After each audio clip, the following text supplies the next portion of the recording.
آپ سن رہے ہیں کتاب خوشبو کا گھر کوئی نہیں۔ میں بزدل نہیں ہوں ولید۔ ہنا بھی اس بات کے لیے تیار نہیں، نہ اس کی امی۔ وہ بے حد وزادار لوگ ہیں۔ وہ تو اس روز میرے بے حد اصرار پر گھر آ گئی تھی۔ بعد میں وہ مجھ سے ناراض ہو گئی تھی۔ امی نے جیسی اس کی پذیرائی کی تھی، ابرار کے لہجے میں افسوس تھا۔ وزادار لوگوں کو کم از کم عشق وغیرہ نہیں کرنا چاہیے، اور امی تو ایسے ہی کرتی ہیں۔ آپ کو معلوم نہیں تھا؟ آپ کو ہنا کو گھر لانا ہی نہیں چاہیے تھا۔ پرپوزل وغیرہ تو بعد کا مسئلہ ہے، پہلے تو کسی کی عزت نفس کا سوال ہے۔ اور آپ کو پتہ ہے امی کو صرف اسی چیز کا علم نہیں، کسی کی کوئی عزت نفس بھی ہوتی ہے۔ ولید ماں کی رگ رگ سے واقف تھا۔ پھر میں کیا کروں؟ وہ بے بس ہو کر بولے۔ ہنا سے بات کی آپ نے؟ وہ کسی صورت نہیں مانتی کورٹ میرج پر۔ تو پھر امی کا کہا مان لے، ناممکن ہے۔ تو پھر میں نے ایک اور فیصلہ کیا ہے۔ کیا؟ ولید سیدھا ہو کر بیٹھ گیا۔ 2-3 دن بعد بتاؤں گا، اب مجھے نیند آ رہی ہے، تم بھی جاؤ، وہ خشک لہجے میں بولے۔ 1 ہفتے بعد انہوں نے عقدہ کھولا۔ ولید، میں اپنی کمپنی کی طرف سے جدہ جا رہا ہوں ڈپٹیشن پر، شاید مستقل وہیں رہ جاؤں۔ ان کا لہجہ مضبوط تھا۔ وہ وہاں جا کر دکھائے، مری ہوئی ماں کا چہرہ بھی نہیں دیکھے گا۔ وصیت کر جاؤں گی۔ تائی جی سن کر گرج کر بولی۔ بتانے کی نوبت ہی نہ آئی کہ اسی رات تائی جی کے سینے میں درد ہوا، انہیں انجائنا کا اٹیک ہوا تھا۔ ان کی ہائے والے کی پکار اور پیلے زرد رنگ نے ابرار بھائی سے ان کی ساری قوت مدافعت چھین لی۔ وہ ایک رات 1 دن ہاسپٹل میں رہیں، اگلی شام گھر آئیں۔ ابرار بھائی جیسے ہی کمرے میں داخل ہوئے، انہوں نے منہ پھیر لیا۔ وہ چپ چاپ ان کے بستر کے بائیں کنارے ٹک گئے۔ کتنے لمحے چپ چاپ گزر گئے۔ تایا جی بیوی اور بیٹے دونوں کے تاثرات کا جائزہ لے رہے تھے۔ وہ کچھ کہنا ہی نہیں چاہ رہے تھے کہ ابرار بھائی بول اٹھے۔ آئی ایم سوری امی، میں کہیں نہیں جاؤں گا، اور وہی کروں گا جو آپ کہیں گی۔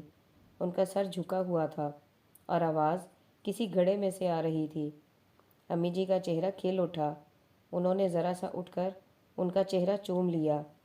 میرا بچہ سدا خوش رہو۔ ابرار بھائی کا سر اور جھک گیا۔ مڈل کلاس شریف مردوں کا ایک المیہ ہوتا ہے ابرار صاحب، وہ ساری عمر ماماز بوائے بنے رہنے میں ہی اطمینان پاتے ہیں۔ مجھ سے شادی کر کے آپ کا ضمیر آپ کو کہیں چین نہیں لینے دے گا۔ اتنی بڑی سزا اپنے لیے تجویز نہ کریں۔ اس دنیا کا برزخ ضمیر کی عدالت ہے۔ جو ایک بار اس کٹہرے میں کھڑا ہو گیا، وہ تمام عمر کسی خوشی میں لذت نہیں پا سکتا۔ آج یا کل آپ کو بہرحال اپنی ماں ہی کا کہنا ماننا ہوگا۔ اس لیے میرا خیال دل سے نکال دیں۔ 1 ہفتہ پہلے ہنا ان کی آفس ٹیبل پر کہتی ہوئی رونے لگی اور پھر اٹھ کر چلی گئی۔ اس دن انہوں نے باہر جانے کا فیصلہ کر لیا تھا، اور آج وہ واقعی ماماز بوائے تھے۔ ماں کی حکم عدولی اس کی زندگی میں نہیں کر سکتے تھے، اور نازیہ آواگون پر ان کا یقین نہیں تھا، اور انہیں یہ بھی معلوم تھا کہ ان کا یہ جھکا ہوا سر اب کبھی نہیں اٹھ سکے گا۔ چھوٹا سا کوارٹر جس کی چھت بمشکل اس کے قد جتنی ہوگی، اس کی دیواریں سیلن زدہ تھیں۔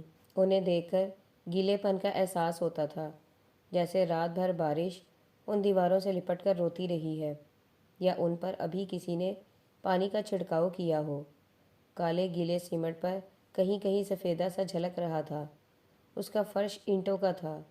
ایک کوٹڑی نما کمرہ جس کے آگے صحن یا برآمدہ تھا، جس پر چھت تھی۔ اس کوٹڑی میں ایک کھڑکی کھلتی تھی، جہاں سے ممی کا پہلے والا کمرہ صاف نظر آتا تھا۔ فرانسیسی سفید فرنیچر اور سفید پردوں والا کمرہ، اور اس کوٹھی میں رہنے والا یا نیا آنے والا یہ گمان بھی نہیں کر سکتا تھا کہ اس کوٹھی میں ہٹ کر کوئی 10-12 گز کے فاصلے پر تھے جہاں کوٹھی کے دیگر ملازمین رہتے ہیں۔ یہ سرونٹ کوارٹر شاید اس کوٹھی کی تعمیر سے پہلے بنایا گیا تھا۔ صحن میں مٹی کے تیل کا چولہا تھا، تام چینی کی 2 گندی پلیٹیں، ایک سٹیل کا گلاس، 2 مٹی کی پیالیاں اور سلور کی دیچکی۔ اس کوارٹر کے کچن کی کل کائنات تھے۔ کوٹری کے اندر بان کی چارپائی تھی جس پر میلا سا ایک بستر بچھا ہوا تھا اور تیز رنگوں والے پرنٹ کا لحاف پڑا تھا۔ رات تو اس نے جیسے تیسے گزار لی۔ صبح ہوتے ہی اس کوارٹر کے ماحول کو دیکھتے ہی اس کو ابکائی آنے لگی۔ صحن میں لگے نل سے اس نے پانی کے 2-3 چھپکے منہ پر مارے، بالوں پر الٹا سیدھا کنگھا کیا اور کوارٹر کا دروازہ بند کر کے باہر نکل آئی۔ باہر ہر طرف دھوپ پھیلی ہوئی تھی۔ سرما کی نرم گرم دھوپ اس کے سردی سے ٹھٹرے ہوئے وجود کو جیسے ایک دم سے سکون کا احساس ہوا۔ وہ سست قدموں سے چلتی ہوئی کوٹھی کے اندر گئی۔ ڈائننگ ٹیبل پر ناشتہ ہو رہا تھا۔ گرم گرم آملیٹ اور فرائی انڈوں کی مہک ہر طرف پھیلی ہوئی تھی۔ اس کی بھوک چمک اٹھی۔ عاقف چچا اسے دیکھ کر ذرا سا مسکرائے۔ نرگس آنٹی کا چہرہ درشت ہو گیا اور سارا نے دودھ کا گلاس اٹھاتے ہوئے ایک سرسری سی نگاہ اس کے بے وقت وجود پر ڈالی۔ آ جاؤ فضا، ناشتہ کر لو۔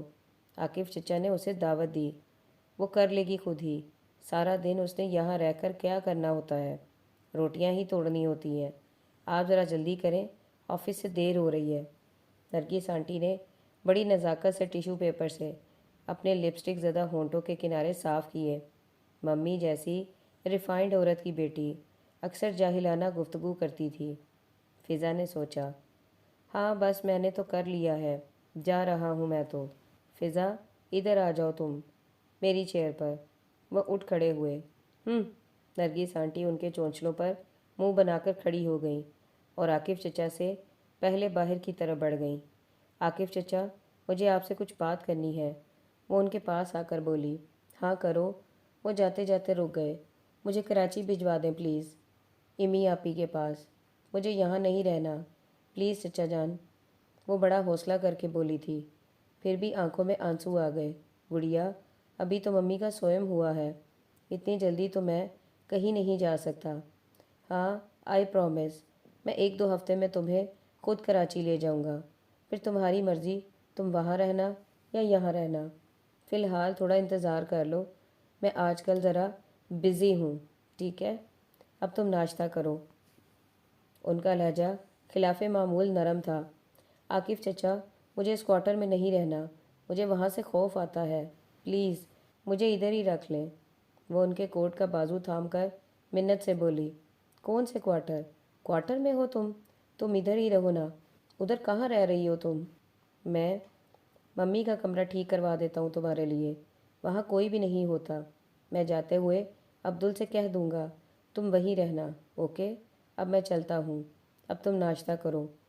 وہ جلدی میں تھے، ہمیشہ کی طرح جلدی جلدی اس کی تشفیع کر کے بولے۔ سارا ان دونوں کی گفتگو سے بے نیاز اخبار دیکھتے ہوئے گھونٹ گھونٹ دودھ پی رہی تھی۔ عاقف، اب آ بھی جاؤ، گھنٹے سے میں ویٹ کر رہی ہوں۔ نرگس آنٹی دوبارہ اندر آ کر دھاڑی تو عاقف چچا کو جیسے جانے کا راستہ بھول گیا، گھبرا کر باہر کی طرف لپکے۔ اور سنو فضا، شام کو ممی کی تعزیت کے لیے میرے کچھ خاص مہمان آنے ہیں، ان کے کھانے کا انتظام ادھر ہی ہوگا، ڈرائنگ روم میں۔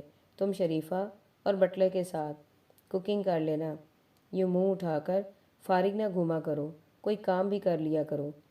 ممی کی آڑ میں تم نے بہت عرصہ آرام سے ہاتھ توڑ کر کھا پی لیا ہے، اب ذرا خود سے بھی کچھ کرنا سیکھ لو، پھر کل کو تمہارے بیکورڈ رشتہ دار کہیں گے تمہیں میں نے پھوڑ رکھا۔ شریفہ سے کچھ سیکھ لو، یہ تمہاری کلاس کا تقاضا بھی ہے، انڈرسٹینڈ؟ اور بات بار پر چچا کے آگے رونا دھونا چھوڑ دو، تم اب ایک بچی نہیں ہو، یو آر گرومنگ گرل، سمجھی؟ وہ کہہ کر ٹک ٹک کرتی باہر نکل گئیں۔ You are no more a child Fiza darling, Sara ہنستے ہوئے ہاتھ جھاڑ کر کھڑی ہو گئی۔ انڈرسٹینڈ؟ وہ شرارت سے اس کی آنکھوں میں جھانک کر بولی۔ تم نے کراچی جانا ہے تو جاؤ نا پلیز، میں تو تمہیں دیکھ دیکھ کر بور ہو گئی ہوں۔ ریئلی تم اس قدر ڈل اور ان اٹریکٹیو ہو کہ تمہیں خود اپنے ساتھ چند دن گزارنے پڑ جائیں تو تم خود بور ہو جاؤ گی۔ تھینک گاڈ 1-8 ہفتے بعد میرے ایگزام شروع ہو جائیں گے، ایگزام کے بعد ہم کہیں نہ کہیں فلائی کر جائیں گے، تمہاری بوریت سے جان چھوٹ جائے گی۔ وہ ہاتھ ہلاتے ہوئے تقریباً اچھلتے ہوئے باہر نکل گئی۔ ایگزام؟ ممی نے کہا تھا فضا جان، مجھ سے پرومس کرو کہ تم میٹرک کا ایگزام ضرور دو گی۔ میں نے تمہارا ایڈمیشن بھجوا دیا ہے۔ اس کے ذہن میں جماکا ہوا۔ سر زبیر، فون نمبر کہاں ہے؟ ان سے پتہ کرتی ہوں۔ وہ واپس کوارٹر کی طرف بھاگی۔ اس کا سارا سامان ادھر ہی تھا۔ سر زبیر نے اسے بتایا کہ اس کا داخلہ واقعی جا چکا ہے اور ان کے پاس اس کی رول نمبر سلپ بھی آ چکی ہے۔ اگلے ہفتے سے ایگزام شروع ہونے والے ہیں۔ پیپرز دے دو۔ ناشتہ کرتے ہی وہ کوارٹر میں چلی آئی۔ ادھر سے اپنی کتابیں اٹھائیں، ان کی گرد جھاڑی اور انہیں لے کر وہ کوارٹر کے پچھلی طرف دھوپ میں چلی آئی۔ شام کو آنٹی نرگس کے گیسٹ آنے ہیں۔ وہ قطعی بھول چکی تھی۔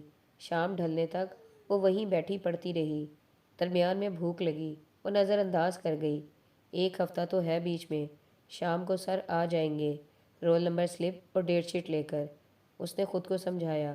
شام کو وہ مغرب سے پہلے ہی جا کر شریفہ سے کھانا لے آئی اور کوارٹر میں بیٹھ کر کھانے لگی۔ یہاں کم از کم سکون تو ہے۔ کوٹھی میں کس قدر ہنگامہ ہے، مہمان آنے والے ہیں، نوکروں کی کمبختی آئی ہوئی ہے۔ شکر ہے نرگس آنٹی کی مجھ پر نظر نہیں پڑی، ورنہ میری شامت آ جاتی۔ وہ کھانا کھاتے ہوئے سوچ رہی تھی، چائے پینے کو دل چاہ رہا ہے، چستی آ جائے گی۔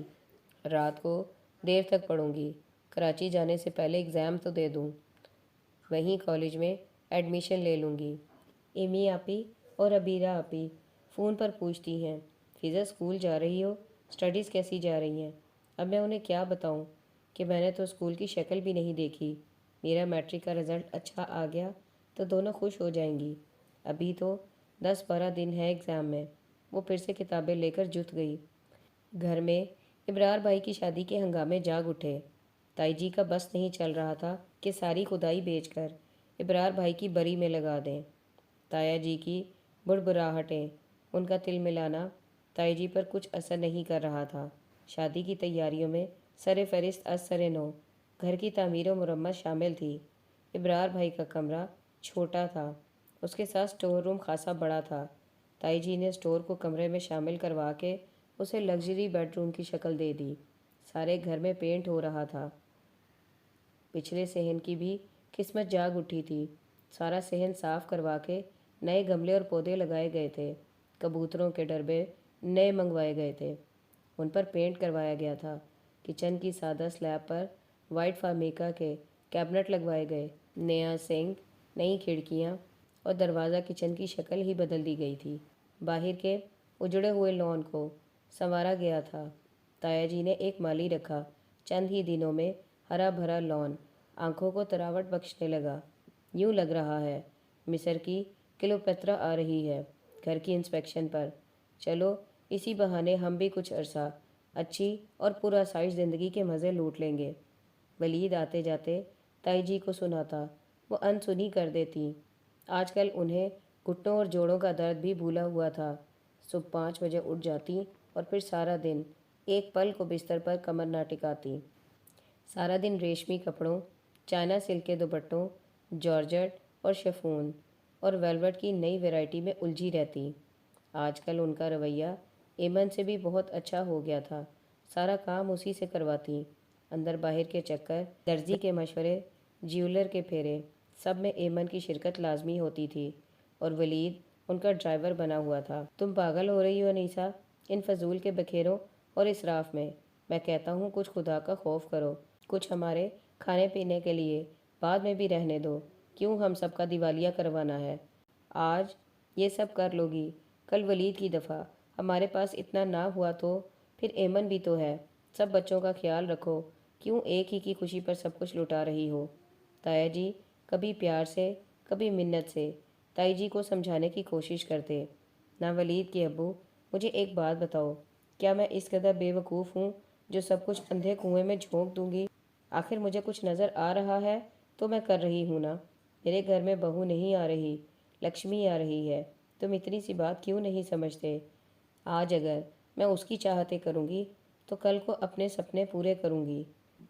یہ 2-3 لاکھ کا خرچ انشاءاللہ بما سود 30-40 سے زائد کی صورت میں پورا ہو جائے گا۔ اتنی سمجھ تو آپ کو بھی ہے، وہ بڑے زیرک انداز میں کہتی۔ اتنی سمجھ مجھ میں ہے پر تم میں نہیں ہے۔ تم جو خواب دیکھ رہی ہو اس کا انجام اگر الٹ ہو گیا تو ذرا سوچو کیا ہوگا۔ ہمارے پاس کیا بچ جائے گا؟ اپنے نقصان کا حساب لگانے کے لیے حواس بھی نہیں رہیں گے۔ تم سوچو ذرا، کیا کفیل اتنا بیوقوف ہے کہ سب کچھ اٹھا کر تمہاری جھولی میں ڈال دے گا؟ اس نے خود ساری زندگی ایک نابینے کی طرح گزاری ہے۔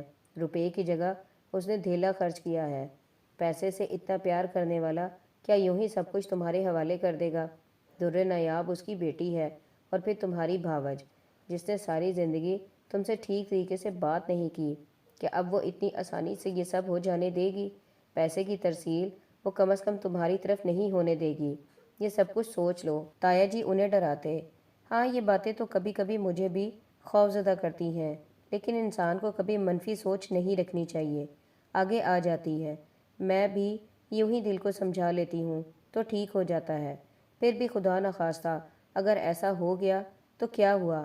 اب 3-4 لاکھ لگا رہی ہو، نارمل حالات میں بھی تو 1.5-2 لاکھ روپے لگ ہی جاتے ہیں نا۔ کچھ ہاتھ آیا تو نہ صحیح، اور دونوں بچوں کی دفعہ اللہ مالک ہے۔ میری خوشی کو کرکرا نہ کریں یہ ہولناک نقشے کھینچ کر۔ میں ذرا بازار جا رہی ہوں۔ ولید کہاں ہے؟ اسے ذرا میرے پاس بھیجیں، میں کچن میں ہوں۔ دیکھوں ایمن نے کھانا تیار کر لیا ہے تو ذرا میرے ساتھ چلے۔ وہ اٹھنے لگیں۔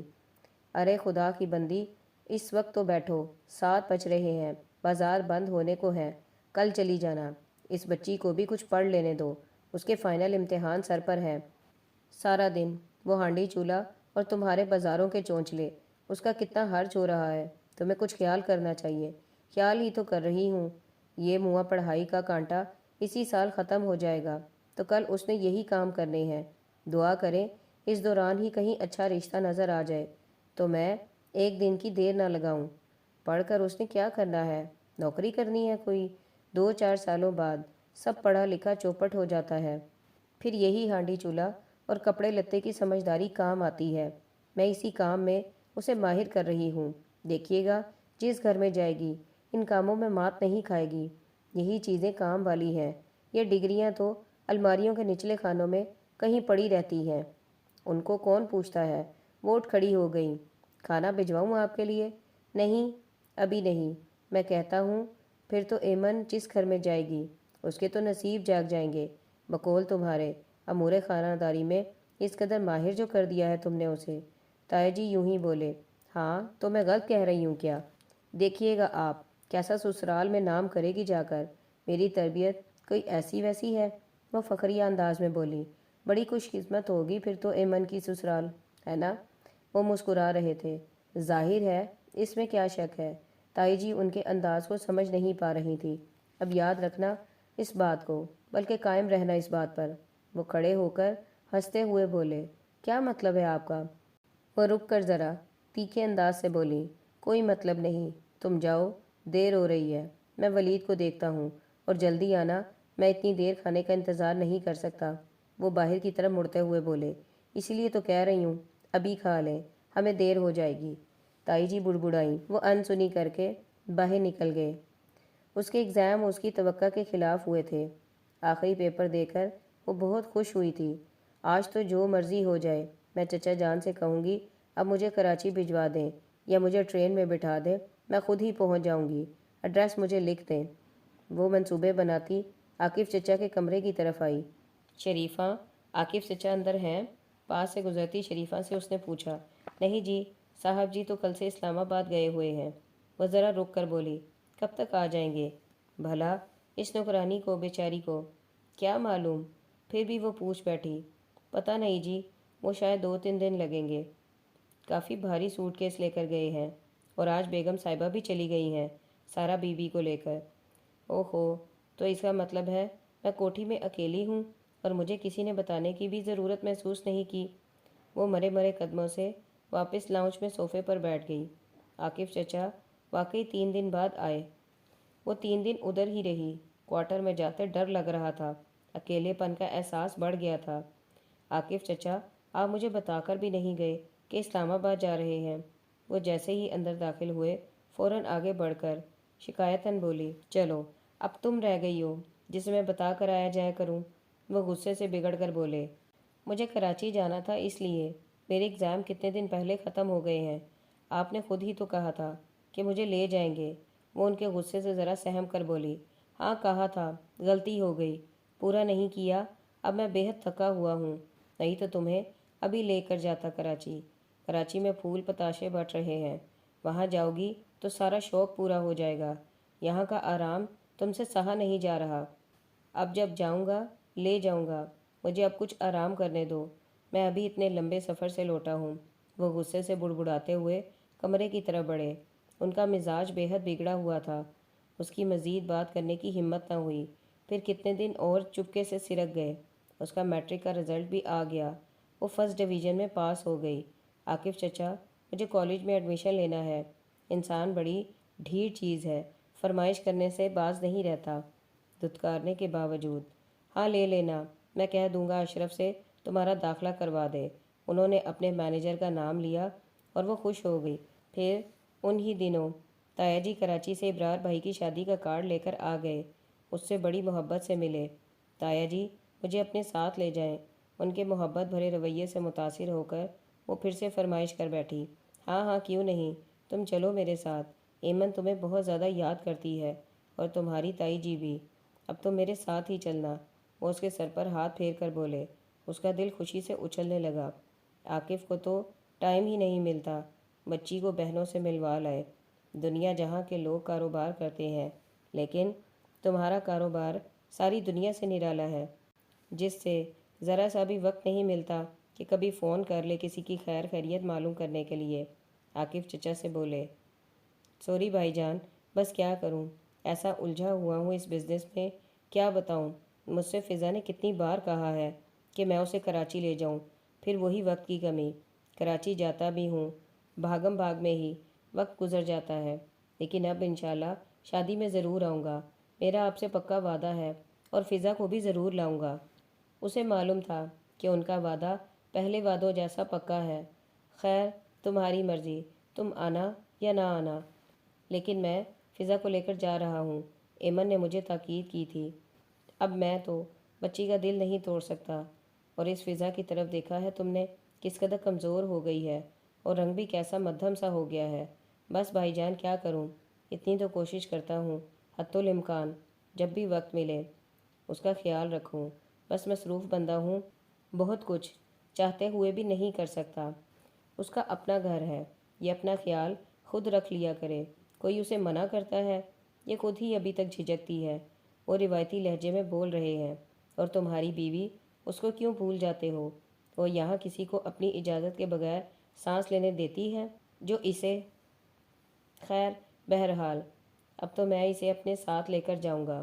تم فضا تیاری کرو، مجھے ایک دو جگہ کارڈ دینے جانا ہے، ایک تو تمہاری تائی جی کی بہن کے گھر اور ایک دو رشتہ داروں کی طرف، اور پھر رات کو یا کل صبح آؤں گا اور تمہیں لے جاؤں گا۔ وہ فضا سے بولے تو وہ سر ہلانے لگی، اور عاقف میاں آ جانا تم بھی، دو گھڑی کی اپنی مصروف زندگی سے وقت نکال کر ہم غریبوں کے لیے بھی، ہو سکے تو اپنی بیٹی کو بھی لے آنا۔ پیسہ کتنا ہی طاقتور کیوں نہ ہو، رشتے ناتے تو نہیں خرید سکتے، یہ تو خدا کے عطا کیے ہوئے ہوتے ہیں۔ اسے اپنے رشتہ داروں کی پہچان کراؤ، ورنہ ماں کی طرح وہ بھی زندگی کسی آدم بیزار کی طرح ہی گزارے گی۔ اسے شادی میں ضرور لے کر آنا، سفینہ بھی آئے گی، سب سے ملاقات کرانا اس کی۔ عاقف چچا اس بات میں سر ہلانے لگے، اچھا میں چلتا ہوں، رات کو یا کل صبح کو آؤں گا، فضا تم تیار رہنا۔ وہ اٹھ کر کھڑے ہوئے، بھائی جان کل چلے جائیے گا، آج آرام کریں۔ عاقف چچا تکلفاً بولے، نہیں بھائی، آرام کا وقت نہیں، ابھی بہت کام کرنے ہیں، تمہیں بہرحال تاکید ہے، آ جانا یاد سے۔ وہ کہتے ہوئے باہر نکل گئے۔ فضی خوشی خوشی جا کر اپنا سوٹ کیس تیار کرنے لگی۔ کپڑے اس کے پاس کون سے ڈھنگ کے تھے جو نرگس آنٹی کبھی کبھی سارا کے نئے پرانے نکال کر دیتی، انہی سے اس کا گزارا ہو جاتا تھا۔ کئی سالوں سے اس کے نئے کپڑے نہیں بنے تھے۔ ہاں ممی کو بھی کبھی خیال آ جاتا تو وہ کسی نوکر کے ہاتھ اس کا نیا سوٹ منگوا لیتی، اور نوکر کا پسند کیا ہوا سوٹ بھی عجیب سا ہی ہوتا تھا۔ ممی کو افسوس ہوتا، مگر وہ کیا کر سکتی تھیں، اور نرگس آنٹی عید تہوار پر سارے گھر کے نوکروں کے کپڑے سلواتی، اسے ہمیشہ بھول جاتی۔ عاقف چچا کو بھی عید کے روز یاد آتا تو محض اس کو چند 100 روپے دے کر فرض سے سبکدوش ہو جاتے، اور اسے تو ضد کرنا آتا بھی نہیں تھا۔ اس نے جلدی جلدی سوٹ کیس بند کیا اور لاؤنج میں آ کر بیٹھ گئی۔ اسے بیٹھے رات کے 8 بج گئے، تایا جی آئے ہی نہیں۔ اس نے تنگ آ کر کھانا بھی کھا لیا۔ چچا بھی گھر پر نہیں تھے، وہ صوفے پر بیٹھے بیٹھے ہی سو گئی، اور اگلی صبح بھی ہو گئی۔ 11 بجے امید کی شمع بالکل ہی گل ہو گئی۔ تایا جی اسے بھول گئے تھے یا جان بوجھ کر چھوڑ گئے تھے۔ اسے لگا اب وہ اس قفس سے کہیں بھی نہیں جا سکے گی۔ رات صوفے پر سونے کی وجہ سے اس کا جسم اکڑ گیا تھا۔ اسے لگ رہا تھا جیسے اسے بخار ہو جائے گا۔ کل سے نزلہ زکام اور کھانسی بھی تھی، پھر اوپر سے یہ دکھ۔ اس کا دل جیسے ٹوٹ سا گیا۔ وہ کچھ دیر یوں ہی بیٹھی رہی، پھر کوارٹر میں آ کر پھوٹ پھوٹ کر رونے لگی۔